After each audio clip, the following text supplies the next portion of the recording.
Hey, what's good, self-direct investors? I hope you're all doing great, and I want to welcome you back to my channel. If you're new here, my name is Jordan. I'm the mind behind Make More Capital, and today we're coming at you with This Week in Cannabis News from June 6th to the 12th. Now, before we jump in, if you enjoy this video or you learn something, please just leave a like on it as it really helps out my channel.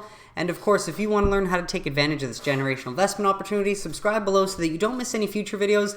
And then there's plenty of content for you to go back, rewatch, and educate yourself with. I've tried to put all the news and facts in one place so that you can watch episodes over time to learn about the evolution of the industry, identify top companies that you keep seeing pop up, and then take advantage whenever you feel ready if you wish to do so. But we're going to start with this news from Tom Angle, as this is a new development that Senate Majority Leader Chuck Schumer and Rep. Dave Joyce met recently to discuss possible paths forward for incremental cannabis reform legislation this year, possibly by combining safe banking with expungements. And we've talked about that as a safe plus over the months, and I know it's been a long time, but while this is still early, it's still just talk as of right now, but wanted to share as both offices confirmed to Marijuana Moment that these talks are real, they're happening, and so hopefully that will lead us in the right direction, or we'll see some sort of reform from now until November. But with that, wanted to also share as there were new details, a few more details, again, still talk, but wanted to share these details on Congressional Cannabis Omnibus Bill potential as it emerges as lawmakers are working for 60 Senate votes. And so what might that mean? Well, it may actually result in something actionable and bipartisan by the end of the current Congress. Those familiar with the bicameral negotiations saying, well, that sounds good, don't get your hopes up, and plan accordingly for your own situation. As that said, no deal is set in stone and talks are ongoing. But so for a little bit of detail what we can expect in there are also talks about attaching language from other standalone bills, dealing with issues such as veterans' medical cannabis access, research expansion, cannabis industry access to small business administration programs, and broader drug sentencing reform. And while the one thing that I think most people would want to see in that is just descheduling the plant from the CSA where it doesn't belong in the first place, that would be the best for everyone. That's what everyone would want to see. Sadly, that's not in there, so that's unfortunate. But as Schumer has continued to work with colleagues on a broad legalization bill, he's also been actively inviting input from members across the aisle. And apparently that feedback might help inform the final CAOA that he's sponsoring, which he's expected to file later this month. And while we know that's dead on arrival, we don't know what could be happening behind the scenes in order to get the votes to pass it, but I still think it's dead on arrival. But it's also apparently helped guide lawmakers toward an alternative backup approach, something that would effectively be a cannabis omnibus bill, which is essentially just a bill where they try and throw as much as they possibly can related to the topic of the bill. And so that is sort of where we're at now. If CAOA is not able to get what it needs, it's possible they can, come up with an alternative omnibus bill. And so while it's still very early and this is all mostly speculation, I wanted to highlight what details we might actually see in a bipartisan bill if we could find a safe sort of plus solution. And with that, seems like they're focusing on banking, expungements, research, and veterans. And I don't know if that research includes descheduling cannabis from the CSA. Probably doesn't, but it ought to, because that would be very beneficial domestically for all Americans and for America as a whole. But with that, I will update you as we get more information going forward in the future. And so this is just a bit more detail. Seems like this is what happened last week in order to get the article by Marijuana Moment written up about the new details of this bill. And so just to highlight, it was apparently Perlmutter addressing cannabis attorneys on the first day of an International Cannabis Bar Association conference in Washington, D.C., where Ed Perlmutter and Rep. Dave Joyce co-paneled. And so I'm not going to read the whole thing, but you can pause to read if you just want to learn a little bit more of this, reported by Law 360. But so secondly, and most importantly, Plan B involved tying safe banking to legislation allowing veterans to use medical cannabis and expanding scientists' access to research cannabis, as well as potentially a bill called the HOPE Act, pitched by Joyce and Rep. AOC, that would use federal grants to hasten the expungement of state-level cannabis. And while we knew that this would be the play all along because CAOA would be dead on arrival, it's nice that they're finally realizing this, talking about it, and making this public as well. And so the goal, Perlmutter said, would be to assemble a package of cannabis reform that would be not nearly as broad as what's been discussed in terms of comprehensive legalization, but broader than just safe. So that's all I'm going to read, but you can pause to read the rest if you wanted to find out, obviously. So pause to read there. You can pause to read this snippet as well. This is from Law 360 as well.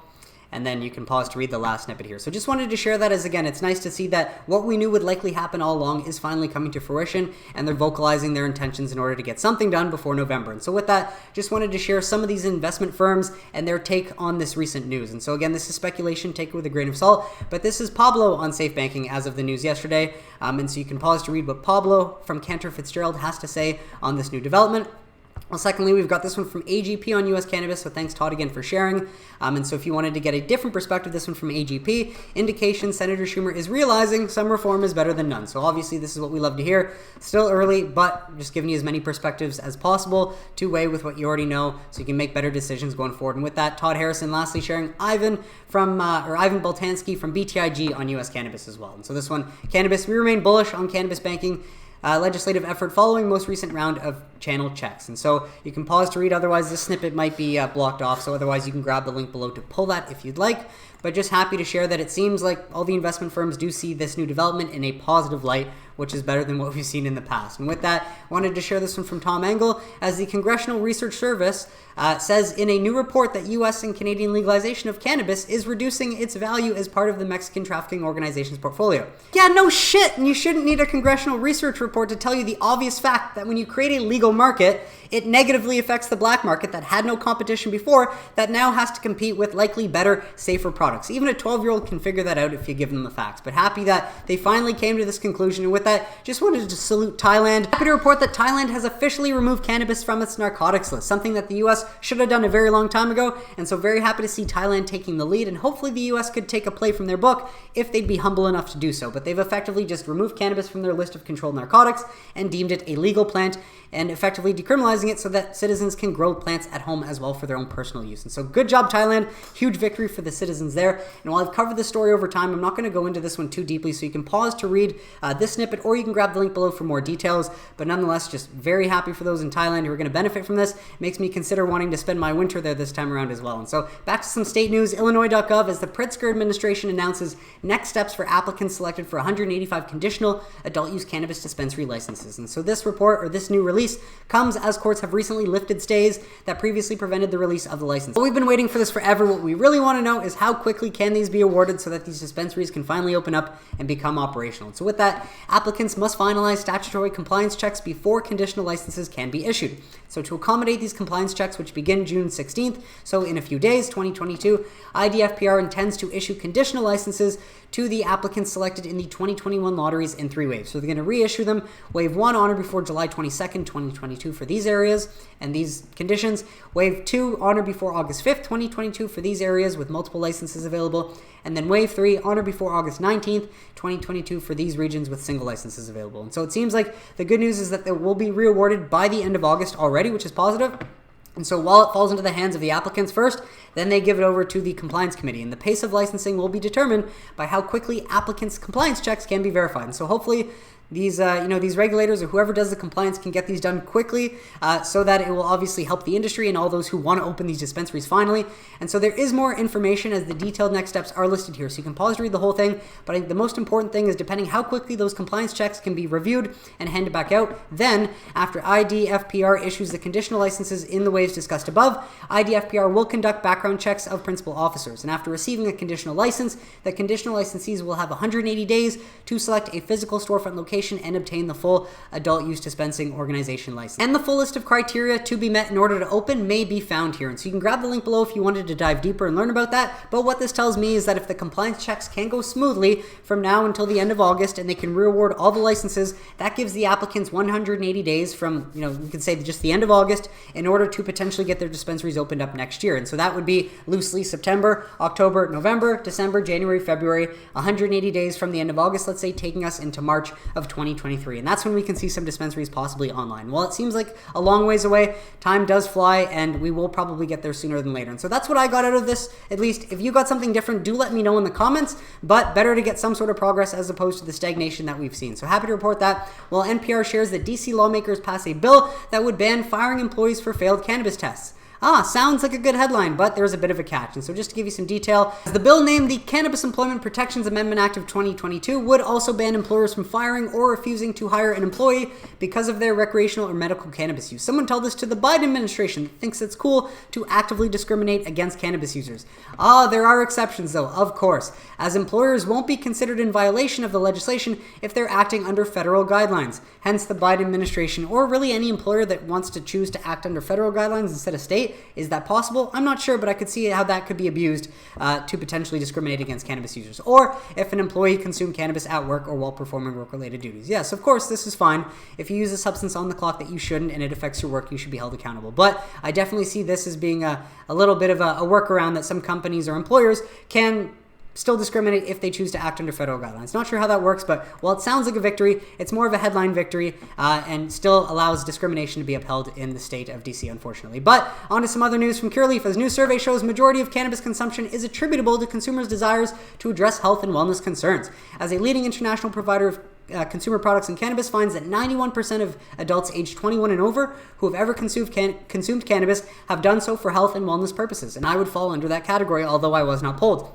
The findings offer more important takeaways, though, revealing people's attitudes towards both cannabis and the desire for holistic health and wellness, as 75% of Americans say they would prefer holistic solutions over pharmaceuticals, big pharma's getting terrified, to treat a medical issue impossible, with 62% of people saying they would prefer to use cannabis rather than pharmaceuticals to treat a medical issue as well. And that trend's only going to keep growing, as according to the survey conducted online among nearly 2,000 U.S. adults aged 21 and over by the independent pollster, the top health and wellness reasons Americans have consumed cannabis include to relax 52%, to help with sleep 49%, to reduce stress 44%, and to reduce anxiety 41%. So there's a bit more information here if you wanted to pause to read. The survey also found that 88% of those who have consumed cannabis as an alternative or in addition to pharmaceutical treatments feel that doing so has improved their overall well-being. And in fact, 86% of those who have leveraged cannabis for health and wellness would recommend cannabis to a friend or family member for medical reasons. So as time goes on, the plant only gets more popular. Well, if we jump over to the Office of Medical Cannabis Use from Florida, if we take a look at this past week from June 6th to the 10th, we can see 2 new dispensaries opened up, one from Surterra Wellness in Orlando, and another one from Trulieve continuing to open, another one in Port Richey. And so if we take a look at the qualified patient counts for this past week, Florida increased their qualified patient count to 728,250, which represents an increase of 1,860 patients week over week. So while the growth is slowing a little bit as we head into summer, still good to see steady growth there. And while if we scroll down to dispensations for the week of June 3rd to the 9th, we can see all the MSOs that operate in Florida, the number of dispensing locations that they own and operate out of, and the number of milligrams of THC that they've sold, the number of milligrams of CBD that they sell, and the number of ounces of smokable flower sold. And so if you invest in any of the MSOs, you can check week over week to see if they're increasing or decreasing their market share in this competitive state of Florida. Well, I wanted to share this one from New Cannabis Ventures as it highlights Illinois' combined medical and adult use. And so while I shared Illinois' adult use a few weeks back when those numbers came out, I wanted to share this from New Cannabis Ventures as they highlight that medical and adult use sales did decline 2% sequentially in May to $159.9 million. And so mostly just wanted to share this as you can just pause to get a bit more information on what's happening in Illinois. And as states do legalize for adult use, we see their medical programs taking a bit of a hit because if you know what you need, you can just go to the dispensary as opposed to having to go to your doctor every time. So you can pause to read that for medical, and you can pause to just take a look at this visual. But main reason I did want to show Illinois is because of this awesome visual from Cannalorian looking at Illinois cannabis sales through May 2022. But he goes hard in the paint covering total sales from the launch of adult use, which was January 2020 up until now, covering adult versus medical percentage of total sales and how that has changed over time, while looking at medical alone from the beginning of adult use until now, and then adult use sales from a beginning of adult use launch until now. Well, the second one, he breaks down in-state versus out-of-state percentage of total sales, looking at out-of-state sales here on the left and then in-state sales, so you can just sort of soak up this however you'd like to. And then lastly, looking at medical sales divided by per patient that bought, flower versus concentrate percentage of medical sales, and then flower sales per patient that bought, concentrate sales per patient that bought. So thank you, Cannalorian, for sharing this with us. As more visuals, whatever information we can to soak it up does help, at least helps me kind of keep that information back in there and be able to access it and recall it whenever I need it. And so with that, also wanted to share as the Montana Department of Revenue, I've at least found a link where you can check the monthly cannabis sales reports out of Montana. And so I have favorited this one, so just wanted to share this one as well. As of May 2022, we can see medical sales have fallen from the beginning, again, because when you have adult use, it's just easier to go to the dispensary and get what you know you like as opposed to having to go to your doctor every time. Medical sales down to 8.2 million, while adult use sales are up to a record 16.6 million for the monthly total, down a little bit from April, which was likely boosted by April by 420, but 24.8 million year-to-date total, as I reported in my last video, up to 123.1 million. So good job, Montana. Keep crushing it. And so just for some other stories, Tom Engel shares that GOP Senator Steve Daines put out a new ad featuring the head of the Montana Bankers Association talking about the need for the senator's cannabis banking bill. So more pressure being put on Congress to do something about SAFE, which just builds off of what we saw earlier in the episode. While with that, another big group urging as community banks from 44 states demand Congress urgently pass cannabis financial services fix. So again, just good to see more pressure than none at all, as week over week the pressure is continuing to build and it's harder for Congress to ignore. While this one from Tom Engel, so thanks Tom for sharing, as the Treasury Department's Office of the Comptroller of the Currency is proposing to start collecting data on cannabis businesses from banks. And while obviously it'd be more ideal if more banks can work with cannabis businesses, and if only there was some piece of legislation that was in the works that would allow that for banks, and that would just make it easier for everyone as more data was collected within the system as opposed to outside. And so much like other industries that it already tracks, like liquor sales, convenience stores, casinos, and car dealers, why not start tracking cannabis? And so if this doesn't foreshadow what we might see later this year, it does just make me more optimistic that we will see something, some sort of safe done. But again, plan accordingly because we never know. So with that, Todd Harrison sharing Jeffries flash poll on U.S. cannabis, citing 45 responses, apparently from institutional hedge funds, FOs, and LOs. And I'm not exactly sure what FOs and LOs are. I didn't check before, but if you happen to know, please just let me know in the comments as I am curious. But they asked 2 questions: favorite U.S. cannabis MSO and odds on safe banking passing before the midterms, and shared with permission. So thank you, Todd, for getting permission so I can share this as well. So just keep in mind, take this with a grain of salt, because it doesn't mean that these are actually the best companies. This is just the opinions of these 45 responders. And so this can obviously change over time, but company rankings, top MSOs by order of performance. So you can pause to read, and while this might not be fully clear, you can obviously grab the link below just to get the full picture for yourself. But this is what they deemed to be the top MSOs by order of performance at this time when this poll happened to take place. And then this one is the probability of safe legislation pre-midterm elections. And so it seems like don't know all the way to 50% to 100%. And you might not be able to see the bar, but it's at the same sort of distance. It's at about a 1. You got 1 vote for 100, much like you got 1 vote for 85% and 1 vote for 75%. The rest of the votes are on this side of the probability spectrum. And so with that, it seems they gave the responders pre-written comments to help them gauge where they were on the spectrum from 0 to 100 on the chances of safe passing. But while they've done this, just keep in mind that this is written by someone who might know more than we do, but also is likely just writing this in order to try and get the poll results, not because this is actually what's going to happen. So while you can read them because they are interesting, and it does give a bit of insight to what the potential outcomes could be for the rest of the year, just wanted to share this as well. So you can pause to read from 0 to 20%. And then from 25% all the way up into 100. So last few stories for you, though. This one comes from Todd Harrison sharing what Beacon has to say on Massachusetts. And I wanted to share this to contrast what we saw last week from, I think it was Pablo from Cantor being very negative about Massachusetts, as Beacon actually sees Massachusetts quarter-to-date sales up 8% and is much less bearish on Massachusetts, the market overall, than Pablo was last week. So just wanted to share this. You can pause to read what Beacon has to say on Massachusetts based on what they're seeing in the monthly sales figures. And with that, though, just wanted to share this, as there was little news in the MSOs this week, but Air Wellness does receive final license to sell adult use cannabis in Watertown, the company's second approved adult use dispensary in Greater Boston. And so obviously, while the Massachusetts market is slowly growing up in the right direction, good to see Air Wellness get their second approval for a second dispensary, which will help drive sales on top of their recent approvals to 3 new dispensaries in New Jersey, making Air that much more of an attractive, undervalued asset that I might start a position in. While I haven't yet, I'm still just watching to see how things are going to play out over the next few weeks, but Air is one company that I am looking at, and this is as of June 9th, 2022, so fairly up to date. Seems like they got that approval on Thursday. So good job, Air, as you continue to execute. While this one from MJ Biz Daily is apparently Alabama aims to accept medical cannabis license applications by the fall. So it seems like they're getting the ball rolling in Alabama, one state you would not expect to see medical cannabis even approved, but it is, as prospective Alabama medical cannabis companies might be able to start applying for a variety of licenses in the fall, with sales slated to start as soon as next spring, according to state regulators, as the Alabama Medical Cannabis Commission released updated plans on the rollout of regulations for the relatively restrictive medical cannabis program that lawmakers approved last year, according to AL.com. And so while it's still very early, I think it's positive that by next year, those in Alabama could get access to products that are a safer, non-addictive medicinal alternative to opioids, something they've probably been wanting for a long time, as the new licenses will cover growers, processors, retailers, transport companies, and testing labs, while September 1 is the target date for entrepreneurs to begin requesting applications. And with that, they anticipate it's going to be sometime probably mid to late spring next year, best case scenario, not worst case, but best case. So we can anticipate it taking a bit longer to have products available. But nonetheless, coming from Red State, good to see progress out of Alabama, and this comes from AMCC Executive Director John McMillan telling AL.com. And so more information down here if you wanted to grab the link or if you just wanted to pause the read. But happy to see Alabama, shaking off the old stereotypes and actually accepting accepting cannabis for the medicinal value that it has. Well, lastly, wanted to share this one from Andrew George, another MSOS comp table from yesterday's conference. And so while there's many good ones that you can access, MJ Stock Traders comp table, Free Cash Flows comp table, this one comes from the KCSA Virtual Cannabis Investor Conference as of June, which was held June 7th, 2022. And here it says ATB Capital Markets. And so I'm not sure if ATP made this for the conference, but you see the company name, U.S. large cap MSOs, U.S. mid caps, U.S. small caps. You got the date.